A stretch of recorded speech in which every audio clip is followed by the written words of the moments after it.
Yeah, Homer led the league in tackles with 85. The deep ball for Darius Prince, and Philadelphia's on the board first.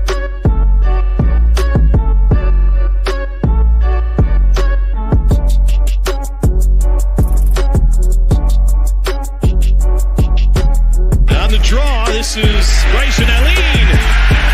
And Allen weaving his way all the way down to the 22. 10-yard line, 5. Mayfield, Dancy, all around. Throwing as far as he can throw it. Jump ball coming. Crazy stuff. Not this time. And you want to be a wide receiver. You're going to have to take a little bit of a hit like that as Brown got him in that shoulder, but watch. Those are teeth. Do we have a dentist on staff here?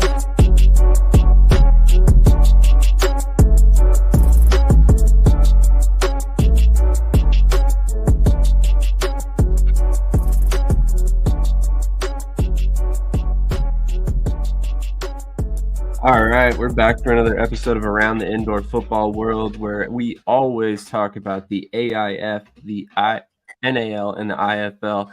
I am joined by my co-hosts for this show every week, Chris Vias, and then also Ducon from Arena Football Statement. How are you guys doing this morning?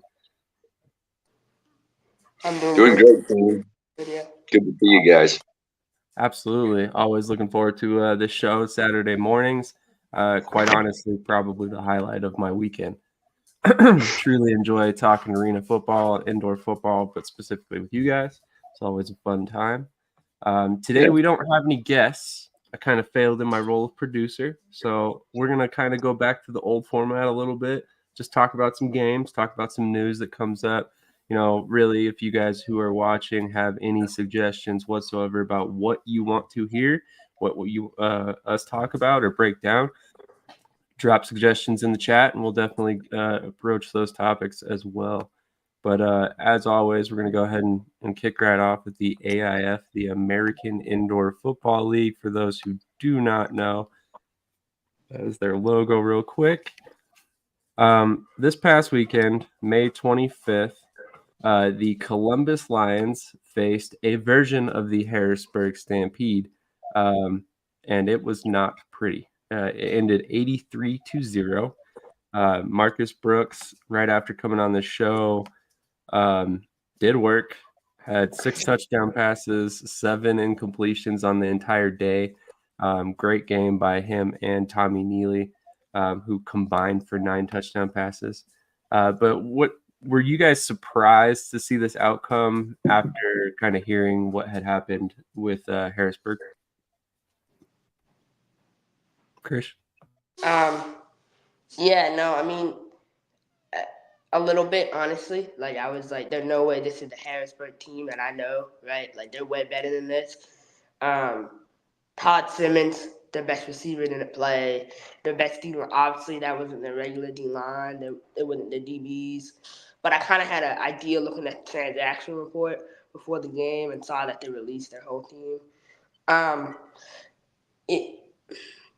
They had a lot of injuries from what I understand, so like I kind of understand it, but it still was a little confusing to me. But the Lions never surprised me. Like what they do to people, never. So, you know. Ducon, were you surprised at all to see the outcome of this game? I actually was, because Chris is a better researcher than I am, and I didn't see anything that happened with the transactions. So I'm watching the game and I'm going, what happened? Where's Isaac Hurd, and where's some of these guys that can really get the job done? What's going on here? So I don't actually know what happened with the Harrisburg Stampede, to be honest with you. So yeah, I was actually quite shocked, considering the last game that either of these teams played was against each other in Harrisburg, and it ended up being a 1-score game. Columbus won at 42-34. So I kind of expected a better game, and then I saw the stat line, and Harrisburg tried out 5 different people at quarterback during the game, and none of them were actual quarterbacks. So yeah, I was pretty surprised, but like Chris says, I wasn't surprised by what Columbus did. 10 sacks. They just got to the quarterbacks often and created a lot of havoc. Absolutely. I mean, this Columbus Lions team is like a juggernaut. They've just kind of been rolling through opponents for 2 years now. Krish, maybe you can elaborate a little bit about what happened with Harrisburg. I mean, I know you've probably got a similar explanation as I did. Yeah, no, I mean, I heard they had a lot of players hurt. You know, it reminded me a lot of when Oklahoma traveled to play Texas a couple years ago, and it was like 52-3, and Oklahoma played like five different quarterbacks who weren't quarterbacks. Um, I think things like this happen, you know, in arena football when you have injuries and you have to find last second guys to replace, especially when you're traveling, right? You have to find a lot of local guys who are from the Columbus area who never played together, right? So that, I mean, you see what happened with Rapid City, you see what happened with Philly, all these teams you kind of have to scrape. And so, you know, it's kind of like when you're playing a team like the Lions, what can you really expect, you know? You're not wrong Yeah. on that front. Yeah, definitely interesting to see exactly what happened. As far as I know, and again, this is from a team source. Most of those players are now back with the team, the ones who had been released, and they were all paid. So that's always great to hear.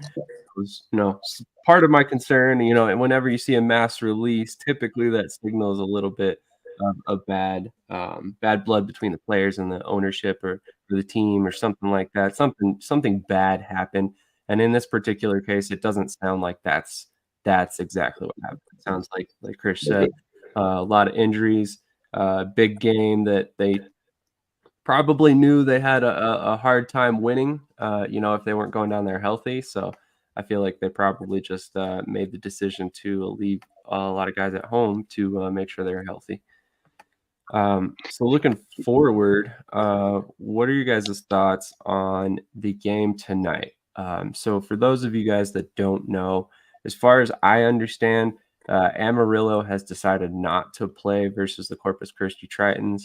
I'm not going to question those decisions, that decision making or anything like that. I don't know what went into that, but in their place, the Dallas Falcons have stepped up and they will be playing in what appears to be their fourth different league or interleague game at this point this season. First of all, let's start at. Were you guys surprised to hear the news that Amarillo had kind of pulled out of this game? Let's go to Ducon first. I was for sure. They hadn't had a lot of success on the field, but as an organization, I thought they were doing everything right. They had some good partnerships going on, and Rick Kranz, he's a businessman. He seems like a pretty good businessman, and so I was very surprised actually to hear that they weren't going to make the trip. It kind of, to me, spelled that there might be some financial trouble that they were trying to avoid, and didn't mind this looking bad on their brand. To save a little bit of money. And so, yeah, I was extremely surprised by it. Did not expect it at all. That was kind of my exact thought as well. Krish, what are your thoughts on this one? You know, I'm a huge supporter of the AIF, right? Like, I love everything they do. I love the leadership. I think they do a great job. But it's like an industry issue, right? We can't normalize teams not showing up to games.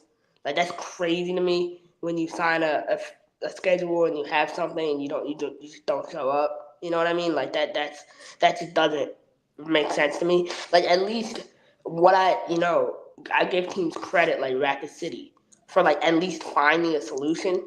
Right? It wasn't pretty at all, but they found a solution and they put a team together. They put a product on the field. It wasn't a great product, but I'd rather Amarillo do something like that. So they have the name, they have the brand. Because when people come to the game tonight, there's going to be some people that are going to be like, oh, where's Amarillo? Right? We were supposed to play Amarillo, an AIF opponent. That's an AIF game. That affects Corpus's record. That affects Amarillo's record. And unfortunately, I think sometimes the outside noise of things can sometimes get inside the building. And I think this happened in that case. But I think I'm interested to see what Amarillo looks like in 2025. That's all I'll say. For sure. I think it's still going to be around. It's a great market. Great market. I certainly hope they're still around. I mean, Amarillo has been, a great team in terms of sponsorships and the partnerships they've been able to build with their area. But I have to respect at some point, if you're in a situation where you think you might be in financial duress, like Dukan said, then at that point, you have to kind of make a decision to prolong or, to save the brand, if that is what the situation might have been. I mean, you figure that these trips have to cost a team in the tens of thousands to make it happen. So it's not a cheap trip to bring 20 some guys down to any other city, that travel that costs them money and all that. So, I mean, that is a factor to consider when you're thinking about this. It's not as cut and dry as, oh, the Amarillo Venom didn't want to play because they're not going to be in the championship game. No, maybe, perhaps their decision changes if they have a chance to still make the playoffs.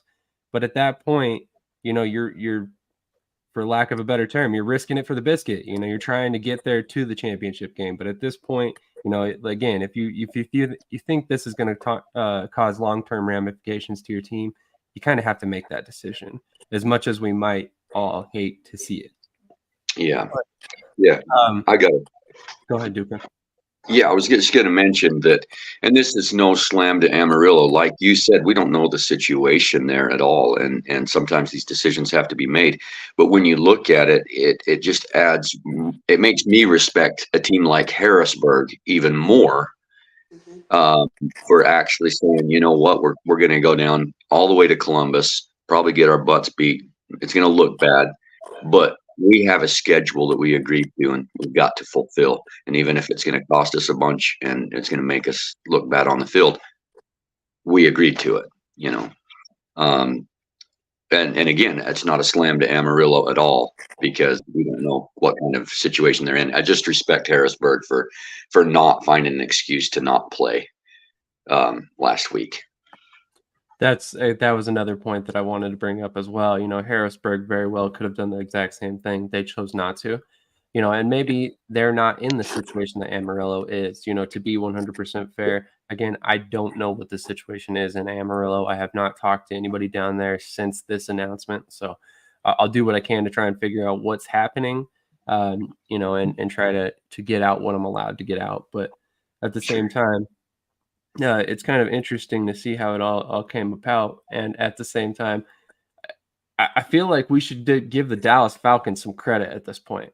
They're kind of becoming the brunt of jokes, that, oh, well, this team folded, so who's going to step in their place? The Dallas Falcons. It seems like they've played in every league because of situations like this. But at that point, we should be giving them, praise. They're essentially keeping these teams in a situation where they can still, keep promises to their fans, keep promises to their sponsors. And that stuff huge when you're in arena football and you go and you build these relationships with your community. You have to keep your word. The second you don't, and these games started getting canceled, that's when sponsors start asking questions. That's when sponsors start dropping off. That's when you see teams start having financial trouble even more so. So I feel like a lot of people are joking about the fact that Dallas has done this, but they have stepped up in a manner that has not necessarily saved, but has dramatically helped teams in 4 different leagues now. So when you look at that from that perspective, I think that we should give them a little bit of praise here. What do you guys think about that topic? Agreed. 100% agree with everything you said. Yeah, no, I definitely agree with you, considering I have 3 clients on the Dallas Falcons. Right? I think it's a great opportunity for them anytime they get to play in pro games. I like what Tyrone does and everything. And, I think he's going to do a great job. I think this is the Dallas Falcons' final game, I'm pretty sure, before they rebrand to the Texas Wolves. That's been put out. But, no, I'm excited. I think it's going to be big. I think Tyrone is trying to build a brand, right? And he's trying to make it an opportunity for people to develop and move up. And so I think it's a great thing. I agree. And real quick before we switch over to the NAL, I'm curious what you guys think about that rebrand. Why do you think Tyrone decided to rebrand the Falcons after kind of the for lack of a better term, notoriety that they've gotten this season?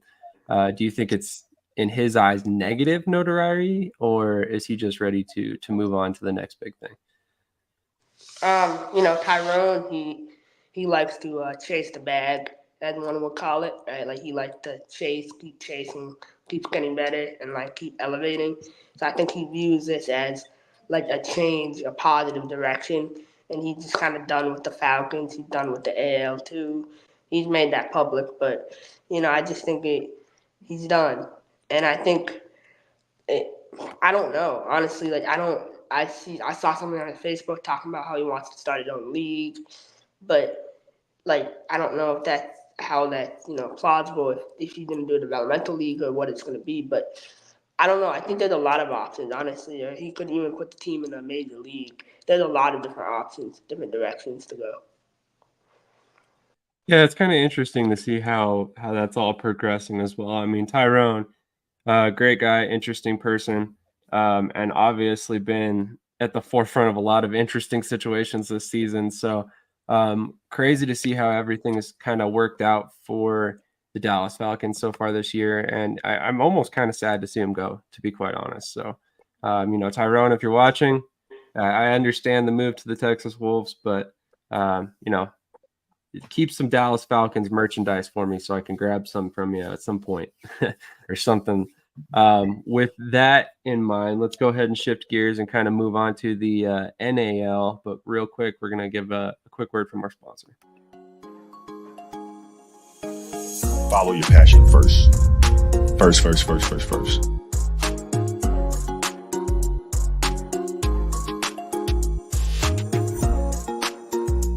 It's the most fun thing in the world. You get up in the morning excited about what you're doing. And you got to be really honest with yourself about it.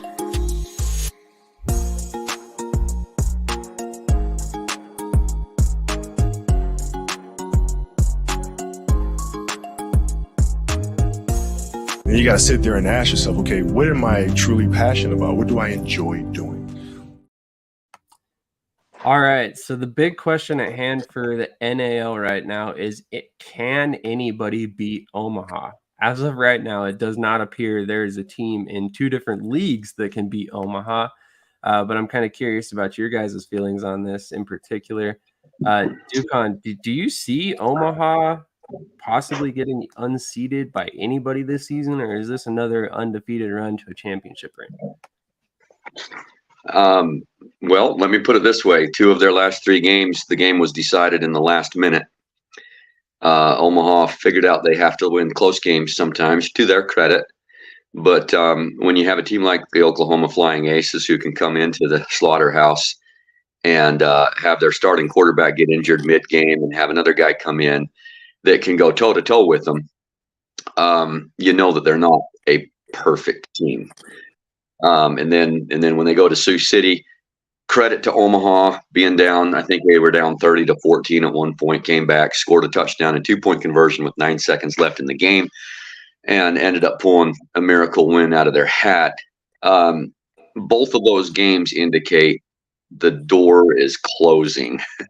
They're going to lose, and I think Omaha's the best team in the league, but I would not be the least bit surprised if they lost tonight, but to the Colorado Spartans.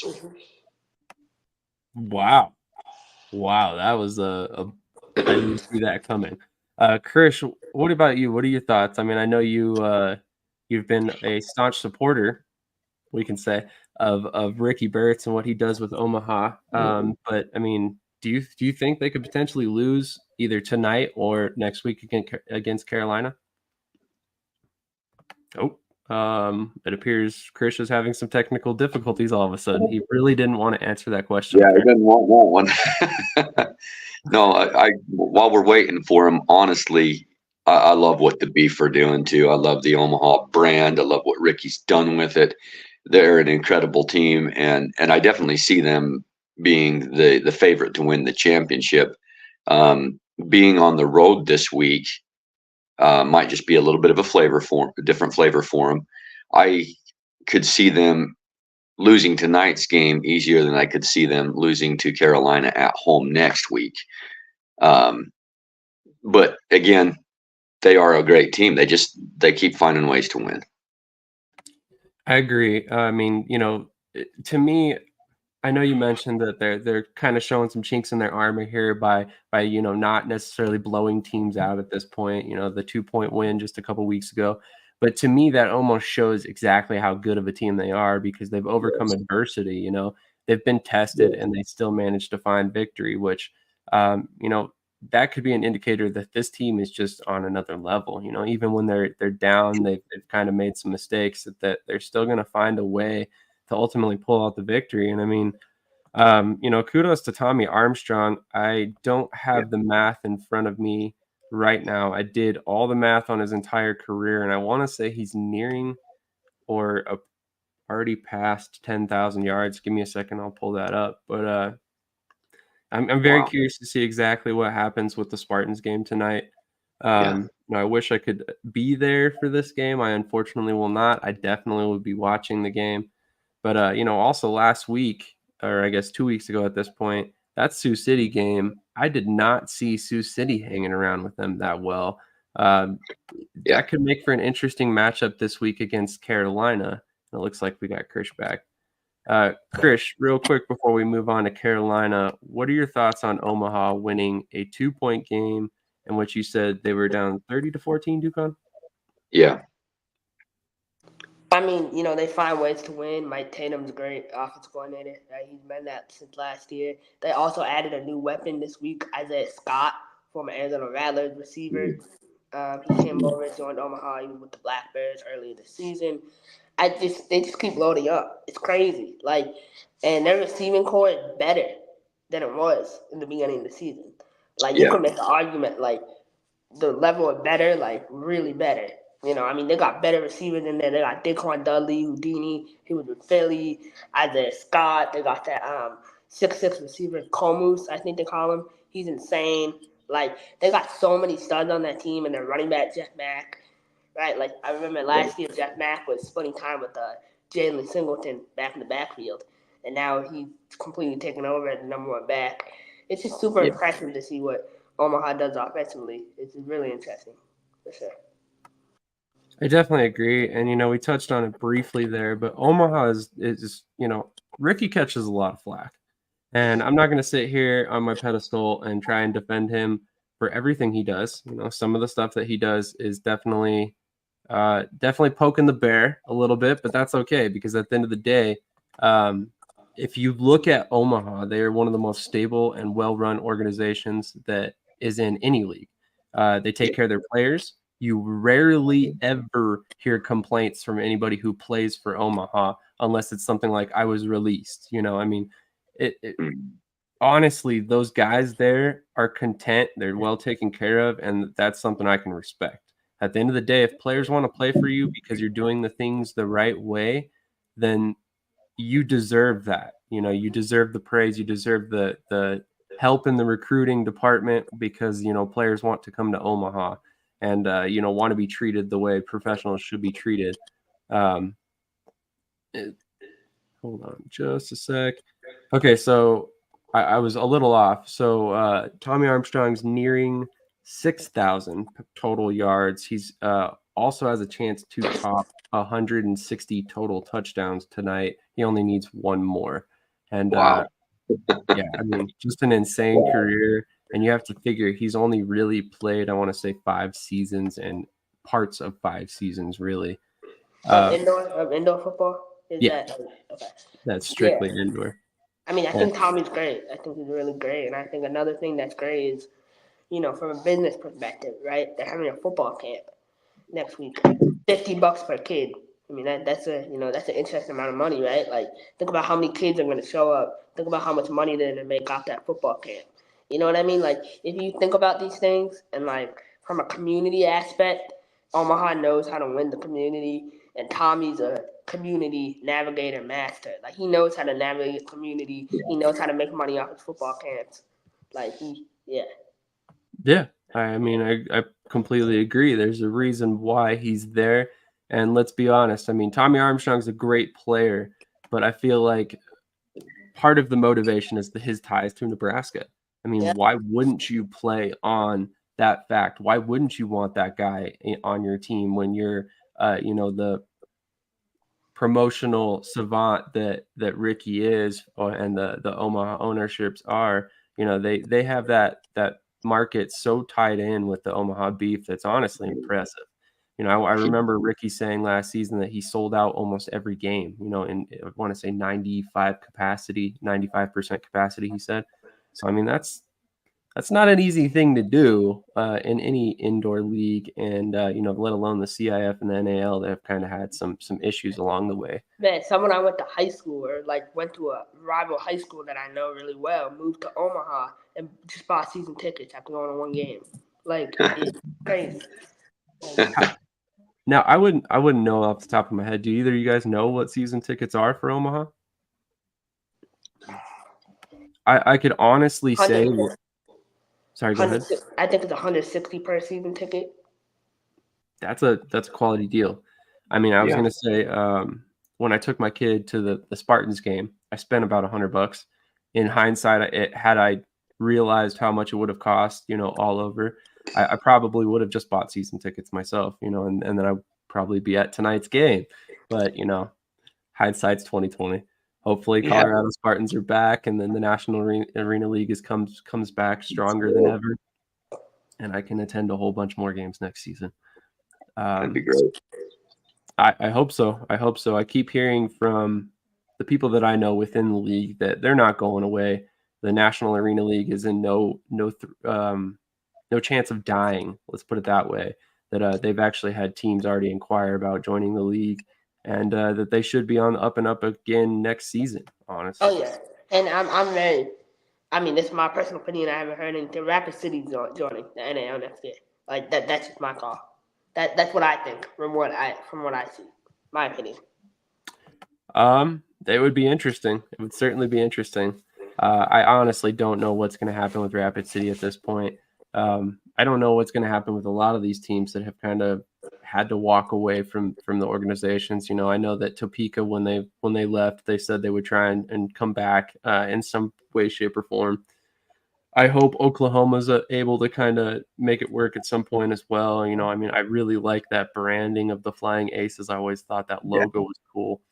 But man, it's sad to see all these teams kind of having these issues, because a lot of really great brand names came back this past season. Yeah. Let's kind of look at this Carolina Sioux City Bandits game. This game becomes incredibly important for the playoff seeding, given that both of these teams are currently, right there with each other in the standings. When you look at this game, Dukan, who do you see coming out on top tonight, and who do you see in the championship game coming up? Well, I'm only going to do this because Krish is here, not because I have a dog in the fight or anything. But, and Krish, I'm sorry, Carolina doesn't play that well on the road, but I'm sure that Coach Negron has a pretty good game plan going on. I love both of these organizations equally, just so everybody knows. I'm not a biased guy. I'm a fan of the game. I love to see good organizations, and both Sioux City and Carolina are great organizations. I actually am probably more excited about this game than any game in the entire arena indoor football season so far this year. I think they're going to go toe to toe, like Big Boy Sports says. Guy Myers, I mean, the guy's fire. He's a baller through and through. They've got a great receiving core. And then to see what Sioux City's been doing, they were the lowest of low when they were down there in Carolina. In early third quarter, they call a jet sweep. They take the lead 24-21. And then Ray Flowers on the defense, the defensive coordinator's just like, no, they're not scoring any more points. And the team stepped up, and Sioux City couldn't score again the rest of the game. And when you look at their stat line, their quarterback had one completion the entire game. One completion. Then the next week, Sioux City goes to Omaha. They put up 6 points. And so over a period of 6 quarters, they had a total of 6 points. They were at the lowest of lows.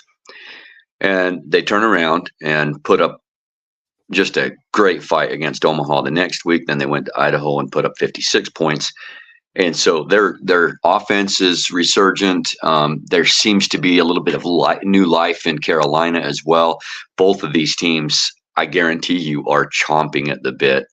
And I am too. I'm just like, man, it's an exciting game. I don't care who wins, but it's going to be really fun. I might be, just for the sake of being contrary, I might be texting Krish the whole game when Sioux City makes a good play or something like that, just for fun. Oh no, you can't poke the bear. I mean, Krish loves that stuff. Yeah, he lives for that banter. Yes, sir. That's actually the funnest part about indoor football. You know, we all have the teams that we root for, and we all have situations like that. You kind of want to root for a team just because it might kind of stick it to another guy just to laugh and get that. Yep, absolutely. I love that you guys commented on Guy Myers, just having another unbelievable season. I truly don't understand why this kid's still indoors. I think Carolina is very lucky that he is very local. Otherwise, I don't think that he would really be playing indoor football right now. Just an amazing quarterback, like you guys all said. But, Krish, I know you've got a lot of thoughts on this game. What are your thoughts on this one? Look, I think Sioux City's a really good team, right? Like, I like Verlon Reed. I still think Verlon Reed cannot throw the football, though. I think Verlon Reed, no disrespect to Verlon, I think he's a bit washed up. As a runner, I think he runs great. I think he's a great athlete. Like, I still think he can run the ball great. But, like, as a passer, I think the days are over. You look at 56 points in Idaho. I mean, Idaho is as close to a semi-pro team as it gets. So I think, when you play a pro team like Carolina, it's a little difficult, right? You have you have a lot of great guys on our defense, right? Gibson, Zaya, Kevin Simmons, closing that gap. I don't think Verlon Reed is going to be able to run wild like he used to. He played a great game last week, but I just think we're going to shut Verlon Reed down. I really do. The only the only guy on their team that I'm like really worried about is Drew Prohaska. Drew Prohaska, I don't even know how he keeps doing what he does at his age. It's insane to me. He's so talented. Their receiving core is interesting. I mean, Brandon Shepard, Fred Bruno, like all those guys, right? Fred Bruno is interesting too as a kick returner to see what he's doing. The NAL has a lot of talented players in the league. I think a lot of people, wide receivers, I think a lot of people underestimate the receiving talent in the NAL in terms of like the Idaho kid, Kyler Henson. I mean, he should be outdoors. I don't think Kyler Henson has dropped a single pass all year. He's a really, really talented receiver. But for us, I think Guy's going to do what Guy does. Kadarius Campbell in the backfield tonight. We just need to keep the ball on the ground, right? And Sioux City D-line is insane. I think Sioux City has a really good D-line, but we exposed them last time we played, and I think we can do the same tonight. I got us winning, let's say, 46-30. I'll give them 30 points. Ooh. 46-30, Krish? Are you kidding me? You're trying to tell me that Sioux City's only going to put up 30 points? Yeah, 30. I mean, unless Scott Jensen goes in there and plays second half, like he, tried to steal the show game one. I mean, that's the only way they're putting up more than 30, honestly. So. You know what? Scott Jensen throws plays better than he throws footballs. I mean, yeah, Scott Jensen is a good offense coordinator, but I like their defense coordinator a lot. I think their defense coordinator is going to be the next head coach, honestly. They're great. I was gonna mention that. I think the strong point for both of these teams is probably their run game. And if you look at, correct me if I'm wrong, Krish, but when Sioux City went down there, James Summers had like 4 touchdowns that game. Is that correct? James Summers had 4. He had 2 rushing, and then he had 2 like pitches in the backfield, so receiving. Yeah. So they were, however Negron was calling those plays, it was extremely successful. Tyson Event Center is a hard place to play at, though. And if you look at Carolina's 2 road games, they squeaked out a win against your semi-pro Idaho Horsemen by 2 points. Right. And then they go to Colorado, and Colorado beats them 55-38.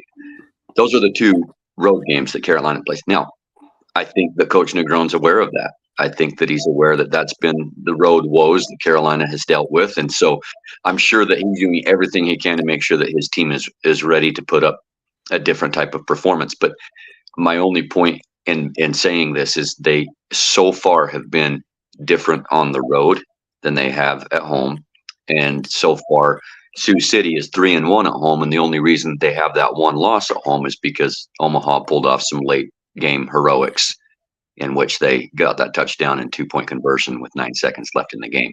So if I was to say who I think's going to win, I'm going to say I think it's Sioux City because of how they play at home versus how Carolina plays on the road. That being said, that doesn't mean I think that Sioux City's the better team. It's the circumstance that I think gives them the upper hand. That's completely fair. I mean, honestly, I can definitely tell you for sure that Coach Negron is very well aware of their issues on the road and going to do his best to try and make that go away very, very quickly. So a couple notes about this upcoming game for Sioux City. They will have some special jerseys for this game, and they're actually pretty cool looking. Give me just a second, I'm uploading the picture. Here is what they will look like on Saturday night. And these jerseys that are worn in this game will be auctioned off after the game if you want to purchase one. So I think that's just really cool. I love when teams come out with these alternate jerseys, for purposes like this. So I like these a lot. They do not look anything like normal Sioux City, and you may never see anything like them again. So definitely try and grab one if you can. Other big news, the Sioux City's full of it this week. Fred Jackson will be at this game to try and root on his former team. For those who do not know, Fred Jackson, obviously a former Buffalo Bills running back, but got his start in indoor football with the Sioux City Bandits before he ever made it to the NFL. So very cool to see him still supporting the team that helped him get into the next level in his career. And then, Ben Pister, a defensive lineman that they brought in this past week. And then on top of that, they also announced Fred Bruno has set the career reception record for the Sioux City Bandits. So always like to see the accolades go to players like that. Fred Bruno is one of the best in the game.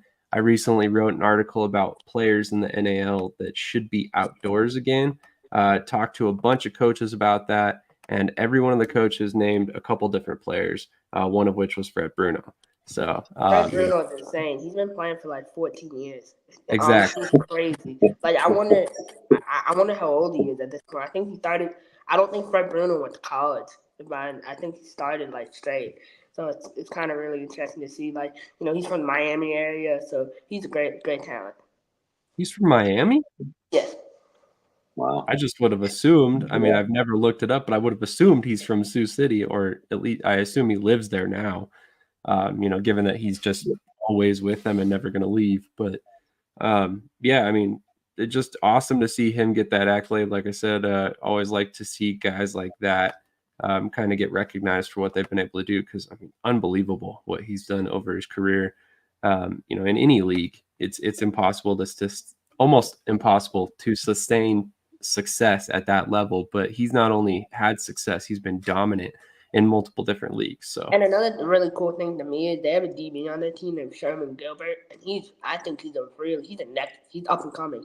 And Sherman Gilbert, his brother Justin, obviously first round pick, Browns 8th pick, but him being on the team to mentor Sherman for this year, it's so vital and huge, and teach him the indoor game and just the professional game altogether. Like you watch Sherman Gilbert in 2 to 3 years, I'm telling you, he's gonna be outdoors. I promise you.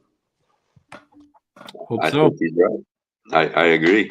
I hope so. And that is one thing, kudos to the NAL that they've had a pretty good success rate in getting guys to the next level. Obviously, it's up to those players to kind of cement their roster spot when they get there and ultimately stick.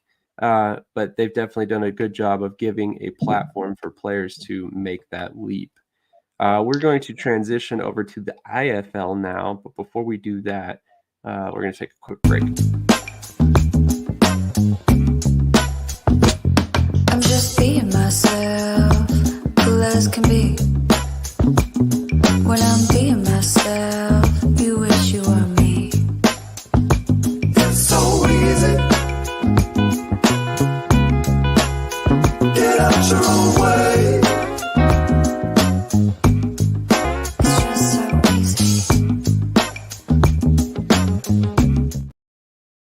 All right, the IFL is nearing their playoff stretch of games, and it's going to be a very good weekend of football, as it always Yeah. is for the Indoor Football League. We got one game last night, Quad City versus Green Bay. We're going to go ahead and start right there. So let's go to Ducon first. Were you surprised to see how that game ended up after it being relatively close, at least in the first quarter? You know, at this point, I'm no longer surprised to see Green Bay just blow teams out. In fact, I would have to say it's quite refreshing considering Green Bay's been with the IFL basically since day one and has struggled and struggled and struggled to even get close to the playoffs.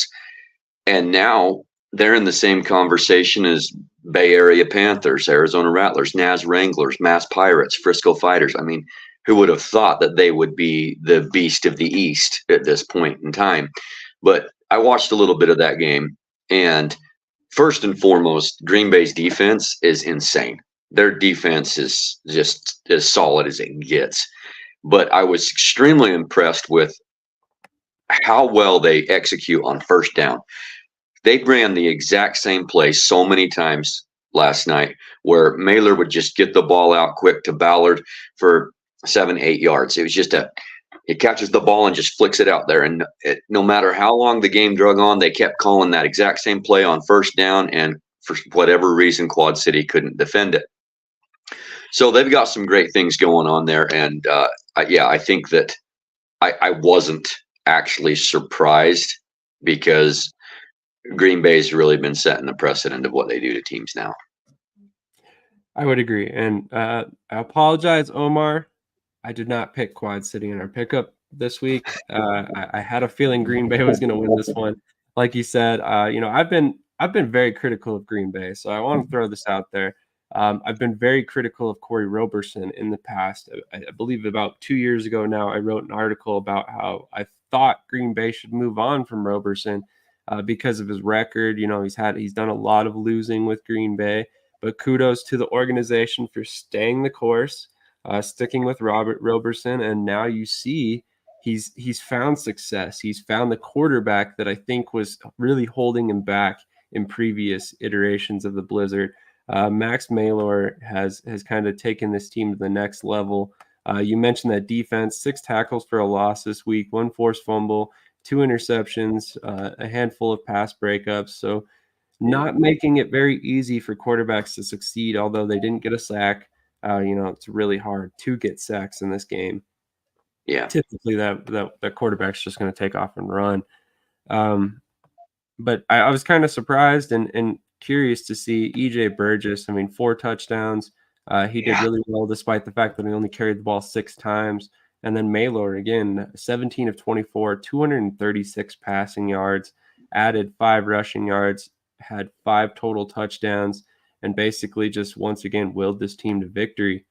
So great to see that. I'm a huge fan of Maylor, and if we didn't see the emergence of Max Maylor in Green Bay, we wouldn't see the emergence of Jerome Johnson in Vegas. So keep that in mind. Interesting to see those 2 guys were broken up this season, but yet both of their teams are going to end up in the playoffs because of their play. So kudos once again to Roberson for finding Jerome Johnson as well. Great scouting job by whoever's doing their scouting over there in conjunction with Roberson. Yes. Chris, are you still with us? He must have stepped away for a moment. We're going to go ahead and move on and look at a couple different games. Do you have any, when you look at this week, do you have any picks for game of the week? I know there's some interesting matchups this week. Massachusetts at Frisco, Northern Arizona at Vegas, San Diego and Tulsa could get good. What are you thinking? The one that I highlighted was Northern Arizona at Vegas. To me, that's the game of the week that also has the greatest playoff implications. Vegas coming off of their bye, coming off of that 1-point overtime loss to Tucson, and Naz is on think I want to say a 3-game win streak. I could be wrong about that, but both of these organizations are just fantastic organizations, well run, well coached, um, and I just think that this game will come down to the wire. And Vegas always puts on a great presentation. So if I was to pick a game to watch in the IFL this weekend, it would probably be that one.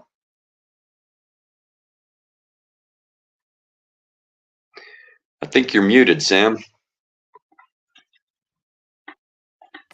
I am muted. I apologize. No, great point. Naz has done a great job of kind of turning things around this season. They've won the past 2 games. They almost beat Bay Area, which is no small task.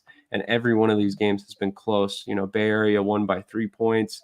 They went on to beat Massachusetts 2 weeks ago, 41-40. And then also last week they won 60-53 over Tucson. So none of these games are blowout victories by any stretch, but they've also played some really quality opponents. And Vegas is one of the best opponents they could possibly face this season. Also have one of the greatest social media teams, if you ask me, in the IFL. So kudos to them. But definitely an interesting game. And like I mentioned, another one that caught my attention was Frisco and Massachusetts. Obviously Massachusetts traveling to Frisco, that's a long trip. Do we get the Pirates in, full form? Is it a situation where they go down to Texas and just ultimately get beat because they're in the Fighters territory and the Fighters didn't have to travel halfway across the world? What are your thoughts on this one? Well, it's very exciting. I mean, every time Mass and Frisco plays each other, I think it's one of the most exciting matchups of the year.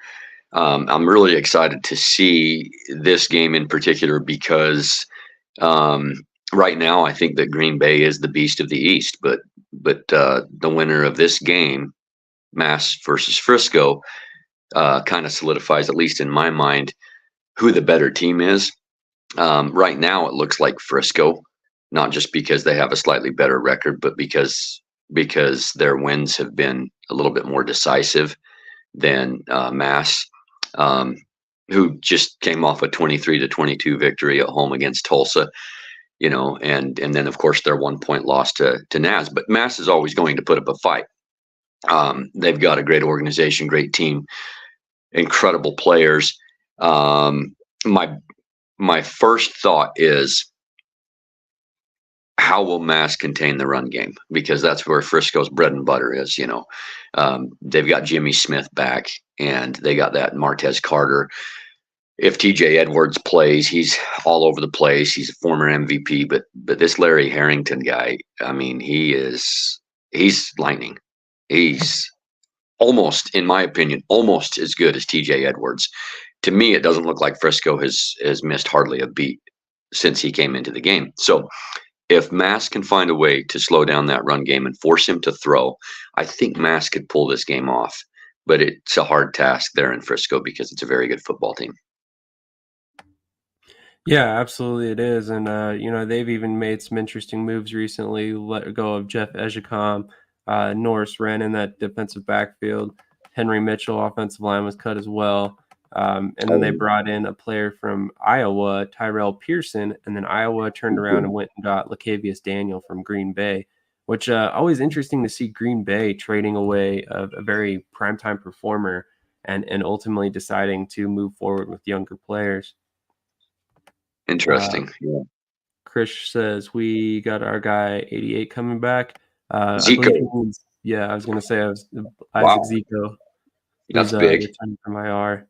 That's definitely no small thing. Massachusetts, credit to them, have one of the best wide receiver groups in the league right now. So definitely going to be interesting to see. Lou Dorsey back in the league, 6'7", 220-pound receiver. So that's going to be interesting as well. Another game that I think is going to be very interesting this weekend, and you can feel free to disagree with me if you want, because some people probably will, but I believe Sioux Falls and Iowa is going to be a decent game to watch. I think they're both closely talented. This game sort of could have some playoff implications if either one of these teams goes on a run from here forward. I know Sioux Falls has kind of caught a little bit of momentum as of late. If they're able to win this one, maybe it's the turnaround point that they can kind of stack some wins on top of each other. Who did you pick in this game in the pick'em? So this, I love the matchup, by the way. I think, correct me if I'm wrong, but both teams are sitting at 2-6 right now. Is that correct? Give me just a sec. Okay.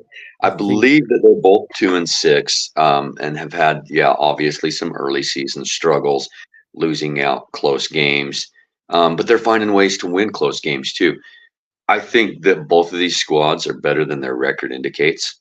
And like you said, they both have the potential to make a late season push and potentially get a playoff spot. But who I picked in the pick'em this week is actually Iowa. The reason for this decision is because of their balance in the three phases of the game. I think both of them have decent offense and both of them have a good defense. But I think that when it comes down to a close games, and some people are going to disagree with me on this because there's a lot of people out there that really hate kickers. But when it comes to a close game and you just need 1 point, consistency on those PATs or to hit a long buzzer beater field goal or to slip in a deuce, those little points that make all the difference. In Gabe Rui, we trust. I think this game is going to be very, very close, and I think it actually will come down to which kicker has the better performance. That honestly is a great assessment. And talking about another player that I'm shocked isn't outside Gabe Rui. I mean, honestly, probably one of the better kickers in this league, and he's one that's still fairly young, which is key when you're getting those opportunities to elevate. And to correct you there, to give you the information you asked for, Iowa's 2-7, Sioux Falls 2-6. So okay, thank you. Very close, very close. Your memory is a lot better than mine. I cannot keep track of records like that. But yeah, definitely an interesting game. I personally had picked Sioux Falls to somehow find a way to sneak into the playoffs.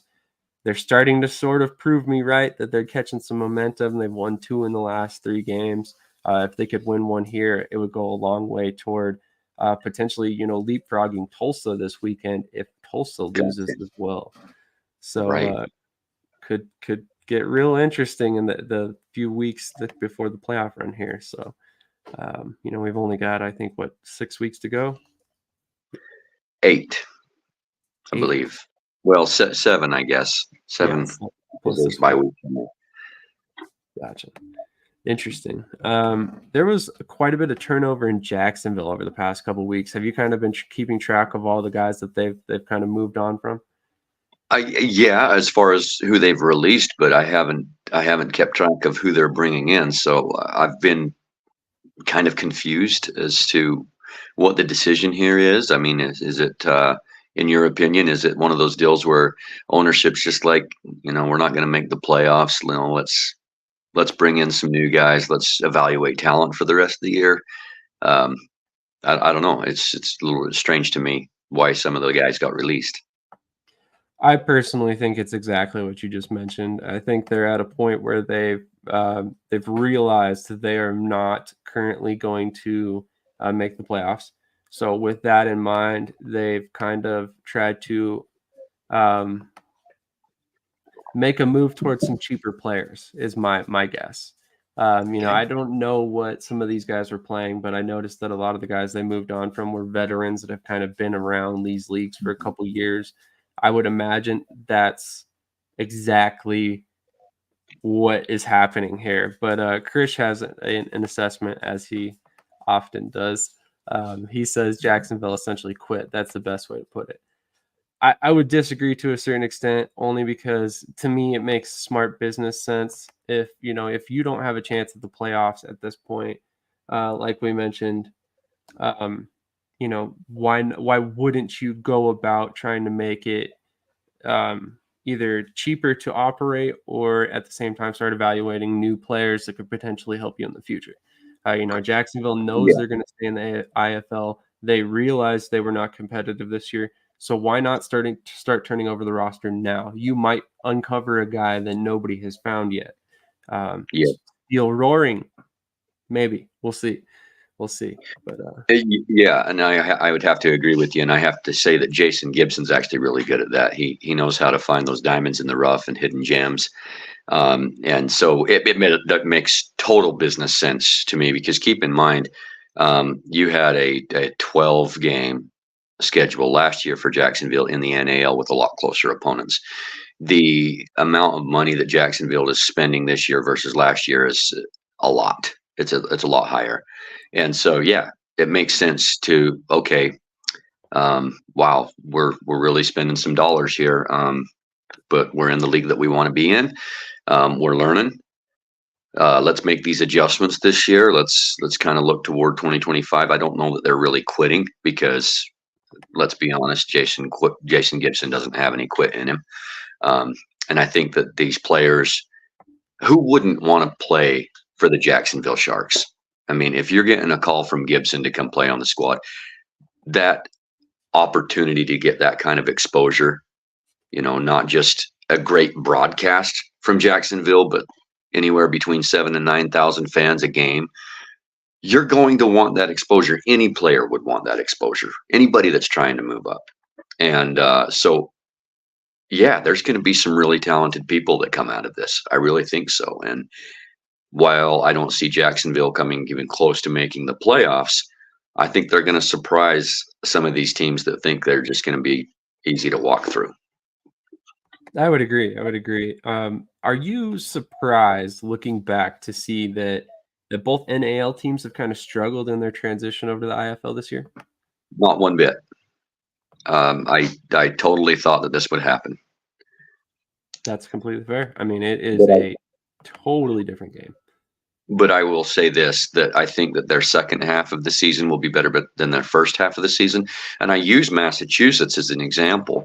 When they came into the IFL, if you remember, they signed some big name guys, Martavis Bryant and Terrence Williams, that had been on NFL squads.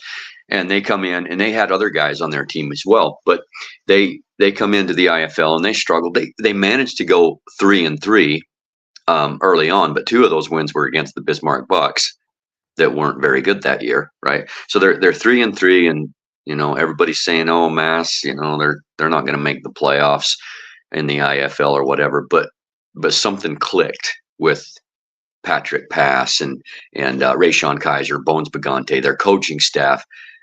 They were like, "Okay, we get it now." And they went on a tear, and they would not lose another game the rest of the season. Of course, you remember Garrett Hartley hitting the buzzer beater field goal down in Arizona to win the United Bowl that year. At some point, these coaching staffs are like, "Oh, I get it now. I see how this game works. I see what's successful and what isn't." And so I expect both San Antonio and Jacksonville to have a better second half of the season than they did the first. Could be. Garrett Hartley, former NFL kicker as well. Man, talk about those names. Then kind of bringing it back. Massachusetts is on another level. The names and the talent that they're able to bring in on a every year basis is just unbelievable. But yeah, looking back, I mean, Martavis Bryant, like you said, Terrence Williams, and then also Garrett Hartley, former NFL players, and Martavis Bryant actually went on to play in the NFL again afterward, this past season with the Dallas Cowboys again. So kind of crazy to see that all come full circle. And that was, 3 years ago now, 4 years ago now. Yeah. Crazy. 21. So there is one big egg to be discussed, I guess. And when we're looking at the IFL this season so far, Duke City is still winless, and they're 0-8 heading into this week, and they're heading on the road to play against, I believe, Tucson, if I'm not mistaken. So what are your thoughts on this game? I have a feeling that you probably picked Tucson, but do you think Duke City gets a win before the end of the season? Yeah, I think so. Again, 0-8 is a bad look. But I think this is another one of those teams that is way better than their record indicates. Let's keep in mind when you go back and you research the teams that Duke City has faced, you will find that based on their opponents' records, Duke City has had the hardest schedule this entire season. And the moment they figure out how to not turn over the ball in a game, they're going to end up with a win. That has been their plague this entire season is turnovers, turnovers, turnovers, and it doesn't matter what quarterback they've brought in. The turnovers just keep happening. I think they're in a good place with this Joe Mancuso guy. I think that they're in as good a position now to win as they ever have been, but they have more one-score losses than anybody in the league. Obviously, they have more losses than anybody in the league, but most of those are one score. And what that comes down to is one less turnover. You get one less turnover, you get one more score, and you win the game. And so that's my thoughts on Duke City. It's been extremely frustrating for them, I imagine, for everybody down there. But man, at some point they're going to get that win. I don't know if it's going to be tonight because to me, Tucson's in a very similar situation. They're better than their record indicates. They're the only ones that have beaten the Vegas Nighthawks. And it just comes down to can you just not turn the ball over? Exactly. And they've had a lot of those one-score losses as well. The parity in the league is insane, but for whatever reason, the teams that turn the ball over are the ones that are at the bottom of the standings, and the ones that don't are at the top of the standings. And yet their games are neck and neck. That's the discrepancy in the parity in the IFL right now. It's who keeps hold of the ball. You're not wrong. I mean, and to your credit, Duke City, even back in week 2, first game of the season, San Diego, they lost by 6 points. San Diego's right now a playoff team. They went to week 3. They played Frisco. They lost by 9 points. Frisco's a perennial playoff team. Week 4, keep this in mind, they lost by 7 to Tucson at home. Again, another potential playoff team so far. The following week after that, it was Naz. They lost by 16. Week after that, Vegas. San Antonio, they lost by 3. San Diego.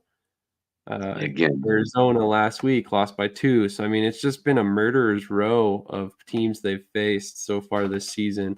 And I'm not trying to make excuses for Duke City, but that is a tough schedule to go through.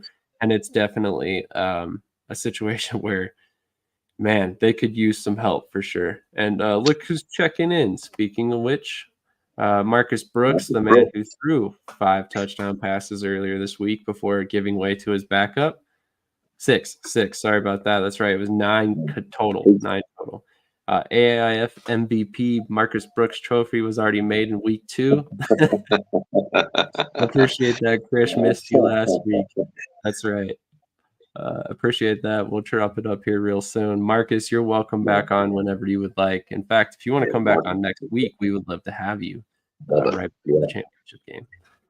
So real quick before we get out of here, Inside the Alley recently did a very speculative video that I would really like to shout out to everybody that they should go check out. It's based on potential IFL expansion in 2025. He discusses several different teams from several different leagues that he thinks could or should at least consider a jump to the IFL, and that the IFL should at least consider them in exchange. But obviously, there's been some interesting comments, and one of the comments that stuck out when I was watching his video that I originally did not catch was the fact that Todd Tryon, in an interview way back in February, said that he had 2 teams already on the 2025 docket for the IFL. And that did not catch my attention at that time, but we've already heard the announcement for Fisher's Freight. Dukon, you were the one that made me aware of the potential of the Bucks coming back. Do you think that's the other team he was discussing? I think from Tryon's perspective, yes. I think that's exactly who he was talking about was the Bucks. and that's been the Bucks' intention all along. And they have a great relationship with Tryon and the IFL. The Bucks are an organization that says, "Hey, even though we're not playing this year, how can we help the IFL?" So there's a good relationship there. Obviously, the Gridiron Classic between Sioux Falls and Massachusetts that took place in Fargo, they were kind of testing the grounds. And as you know, they had just barely over 1,200 fans that showed up to the game, and they released a statement saying that's not really enough, to justify the expense of coming back, but they're going to evaluate everything. This is awfully speculative on my part. Okay, some people think I'm an insider when I say stuff. I actually have no idea, but I'm going to speculate a little bit because it's fun. Now, if Bismarck / the Dakota Bucks determine that to come back in the IFL to play a 16-game schedule with as many opponents as there is, and the travel and whatnot does not make business sense, I could see the Bucks navigating other leagues.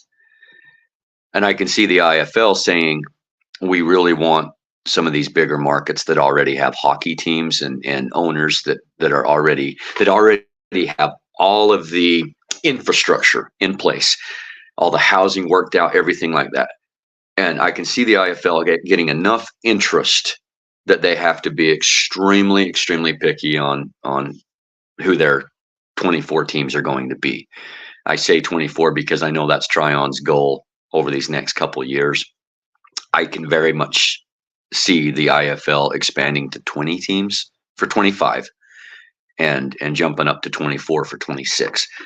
Now, there's a lot of things that got to happen in order for that to take place. But as of now, if Bismarck / Dakota thinks that they can make a go of it and it make business sense, I think their relationship with the IFL is so good that they would be welcomed with open arms. And I think that is the 18th team that Tryon is specifically referring to. Yeah, I was kind of wondering about that myself. I mean, obviously that team has kind of been floating around. You've mentioned them on this show multiple times, and I hope they do come back. Obviously, they've been very crucial in doing a lot of things behind the scenes for the IFL, and they're a good playing partner to have for a lot of these teams, and kind of make some regional rivalries with some of the teams that are in the league as well. So, a couple of the teams that I'm not going to run through every team that he speculated on, obviously, because I want you guys to go watch his video too. It was very well made. I like Cody a lot. He'll be back on this show in a couple of weeks. He's just been busy and our schedules really haven't lined up. But Sure. he has brought up multiple AFL teams. And obviously, when you're looking over at the AFL, there's teams that stick out as the cream of the crop. The Albany Firebirds, the Billings Outlaws, the Nashville Cats, potentially even the West Texas Desert Hawks. What I find very interesting, unless things have changed, and again, I don't have this information, so if it has changed, please, if you know, let us know in the chat or, get back to me or whatever. But as far as I know, no team in the AFL has a league affiliation agreement. So they're free to go at any point. I think there is a potential that you see the IFL approach a Nashville, you see the IFL approach a Orlando, an Albany, because they want to build that presence on the eastern side of the country. They want to bridge the gap between Massachusetts and Jacksonville. So bringing in a team like Orlando, bringing in a team like Albany, you're adding more regional rivalries. You're adding more teams that can play against Massachusetts, Jacksonville. So the travel isn't as expensive, like you mentioned for Jacksonville earlier. So I would be interested to see something like that. I would also like to see if they would go after Carolina. If you can add Carolina, Nashville, Albany, and Orlando, that would be huge for the IFL and its East Coast presence. I'm not saying you could get all those teams, but I definitely think you should at least be having those conversations.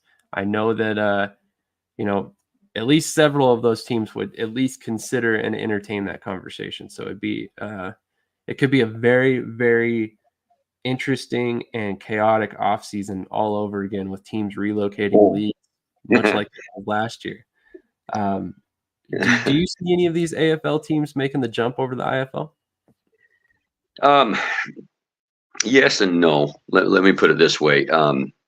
Is there interest? Yes. Would they be interested? Yes. Would the IFL be interested in having them? Yes.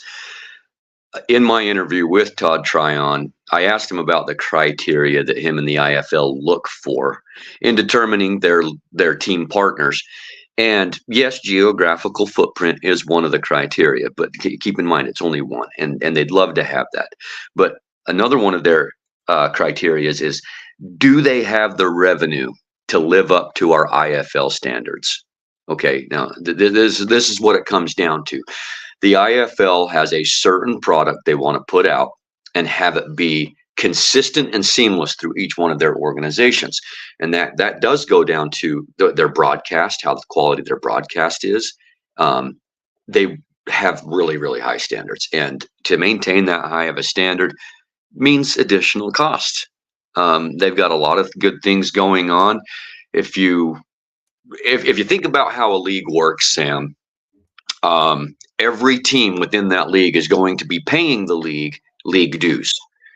And the league then goes out and hires the right people with that money to give media content and different things like that add value to those teams. Okay. And when you have a high standard, you're going to have high league dues. Okay. So if you have a team like, let's just say Albany or Orlando, that they have a decent amount of money, right? They can get through a 10-game schedule. Do they have the revenue to do a 16-game schedule, to be consistent and seamless with a good high quality broadcast? And I would say, based off what I've seen so far, they do. But do they have enough to hit every criteria and standard that the IFL is asking for? That's a question mark. I really don't know. But one of the criteria that the IFL has is they need good owners. And so if let's say, for example, they would love to have Orlando, right? They want to give Jacksonville a close playing partner. It makes sense to get somebody in the Southeast. But let's say that they don't like the Orlando owner or owners. I don't even know who those guys are, but let's say they don't like them, or something about them just doesn't gel right, or they don't think they'd be good partners. But Orlando has the money. They have a good broadcast. They have a great field, a great arena. They've worked everything else out. That could be a criteria that says we're not going to take them. So that's what you get with a high quality league, I guess, that has high standards, is you got to check all the boxes. So in short, to your question, and sorry for getting on a tantrum here, or not a tantrum, tangent. In answer to your question, yes, I do see a couple of current AFL teams that could go to the IFL, but it all depends on how the AFL finishes this year. Because if they finish strong and they're getting the exposure and they're getting a potential broadcast partner that's showing actual interest in 2025 or something like that, that adds value to the AFL's current teams, then I can see Jeff Fisher and company and these guys getting together and saying, okay, let's get a league affiliation agreement together and let's see if we can solidify these teams going forward. So if the AFL does great, I see them sticking around. If they don't, I definitely see several of these teams jumping ship. Yeah, I would agree. One of the interesting notes to kind of keep in the back of your mind when you're going into this offseason is the fact that shortly after Jeff Fisher took over as a commissioner in the AFL made a massive rule change to free substitutions. So just keep that in the back of your mind this offseason when these teams start flying around to other leagues. There was possibly a couple little breadcrumbs that Jeff Fisher prefers the indoor football rules over the arena football rules that forced Iron Man and stuff like that. So do you know how much the IFL entrance fee is? That I do not know, and I think that if I was to ask, nobody would tell me either. That's very possible. That's very possible. I know it's got to be a good amount because, they want to make sure that these ownership groups are stable, and that one way you do that is by having a large entrance fee. If they can come up with that entrance fee and they can still do so and show the proper, funds to handle everything else, then they're probably in pretty good standing. So that's definitely interesting to think about, and I'll have to try and dig into that and see if I can't find the exact number on that. But Remember who your friends are if you find out. absolutely, definitely, I will let you know first. Awesome. Any final thoughts to kind of wrap this up? I know we kind of ran over a little bit today. Not terrible though. Yeah, my final thought is to everybody that's listening, to all you fans out there, and everybody that's involved in indoor/arena football. Have fun the rest of the season. Enjoy it. It's been rough in a lot of ways, but let's just have some fun going forward, and remember why we enjoy it so much. Great words from a wise man. I mean, this is a game.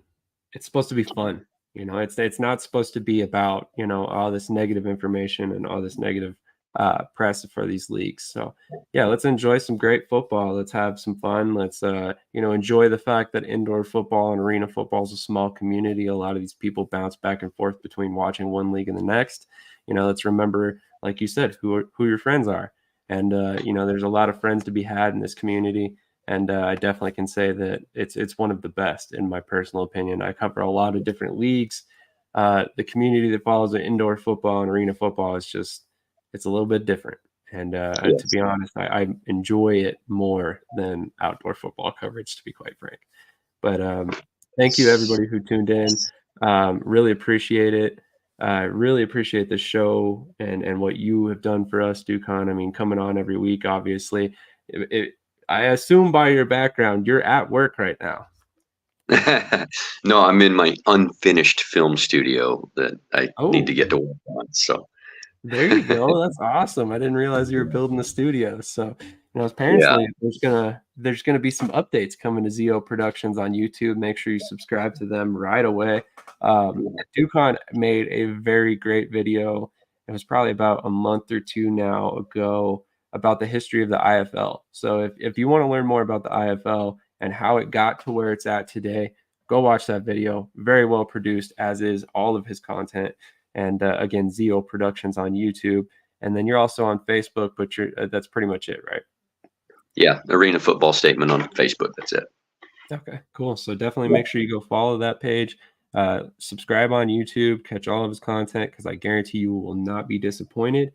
And then, as always, catch us next Saturday right here, 8 a.m. Eastern. I promise I'll have some guests for next week. I will be prepared. Don't worry. On that note, thank you guys for tuning in. Make sure you hit that like button, comment, subscribe, and we'll catch you in the next episode. Thank you, Sam. Thank you, everyone.